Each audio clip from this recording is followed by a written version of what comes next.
नमस्ते।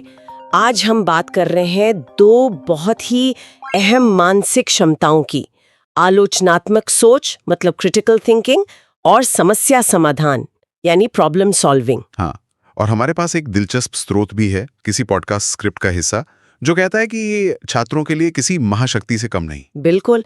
तो आज हम इसी स्रोत को खंगालेंगे, समझेंगे कि ये कौशल आखिर है क्या, क्यों जरूरी है और इन्हें कोई कैसे विकसित कर सकता है। चलिए फिर शुरू करते हैं। पहली महाशक्ति आलोचनात्मक सोच। स्रोत तो कहता है ये सिर्फ सोचना नहीं है। हाँ, सिर्फ सोचना नहीं बल्कि ध्यान से सोचना, किसी भी बात को यूं ही मान नहीं लेना। सही। सवाल पूछना, क्या ये सच है, इसका सबूत क्या है, ये वाली बात। एकदम। आज के जमाने में तो ये और भी जरूरी हो गया है, जहां इतनी सारी जानकारी है चारों तरफ। सोचिए वो व्हाट्सएप वाले मैसेज। बिल्कुल। स्रोत इसे एक तरह का क्या कहते हैं, फिल्टर बताता है। जैसे आपने कहा व्हाट्सएप पर कोई हेल्थ टिप आई या कोई सनसनीखेज खबर, हाँ, तो आलोचनात्मक सोच वाला इंसान उसे आगे भेजने से पहले सोचेगा, परखेगा। ये शक करना नहीं है बल्कि सच जानना है। अच्छा। और इसी से जुड़ा है दूसरा कौशल, समस्या समाधान।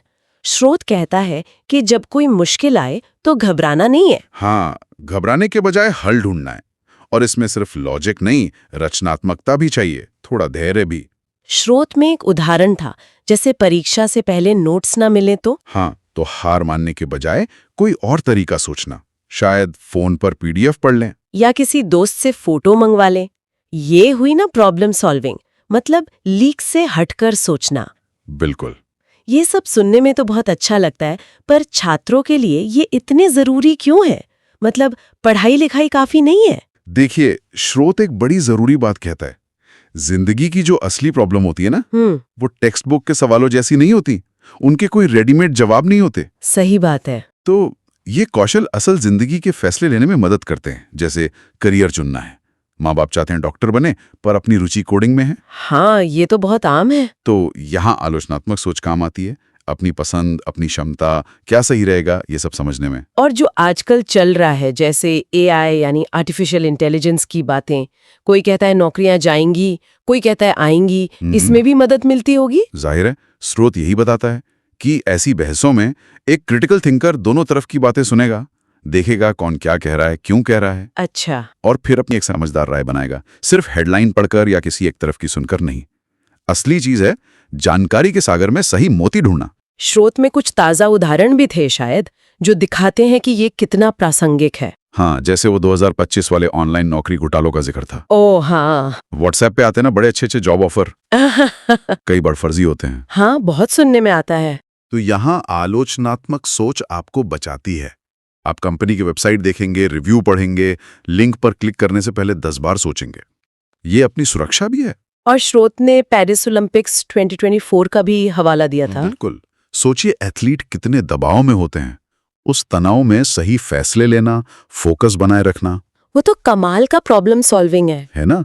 और बड़े स्तर पर देखें तो जैसे जलवायु परिवर्तन, ग्लेशियर पिघल रहे हैं, इसके लिए नए समाधान सोचना, जैसे बांस की बोतलें इस्तेमाल करना या सोलर बाइक बनाना, ये भी तो प्रॉब्लम सॉल्विंग और क्रिएटिव सोच है। तो ये वाकई भविष्य के लिए जरूरी क्षमताएं हैं, पर सवाल ये है कि इन्हें सीखा कैसे जाए। क्या कहता है स्रोत? स्रोत के मुताबिक ये कोई रट्टा मारने वाली चीज नहीं है, ये आदत डालने वाली बात है, अभ्यास से आती है। अच्छा, तो कैसे करें अभ्यास? पहला कदम जिज्ञासा, सवाल पूछना हर चीज पर, खासकर क्यों। हाँ, ये तो जरूरी है। दूसरा, दिमागी कसरत, जैसे पहेलियां सुलझाना, सुडोकू खेलना या शतरंज, जिनसे दिमाग चले। बिल्कुल। और दूसरों से बात करना, ग्रुप डिस्कशन, डिबेट वगैरह में हिस्सा लेना। उससे क्या होता है? उससे अलग अलग नजरिए पता चलते हैं, अपने तर्क मजबूत होते हैं। और हाँ, खबरों को भी समझदारी से फॉलो करना, एक ही खबर को 2-3 जगह से देखना। Cross checking. हाँ, और एक बहुत जरूरी बात, असफलता से सीखना। हर गलती एक मौका है सीखने का कि अगली बार प्रॉब्लम कैसे सॉल्व करनी है। तो कुल मिलाकर स्रोत से ये बात निकलती है कि क्रिटिकल थिंकिंग और प्रॉब्लम सॉल्विंग सिर्फ क्लासरूम के लिए नहीं है। नहीं, बिल्कुल नहीं। ये तो जिंदगी के हर मोड़ पर काम आने वाले औजार हैं। परीक्षा हो, नौकरी हो या रोज की छोटी मोटी मुश्किलें।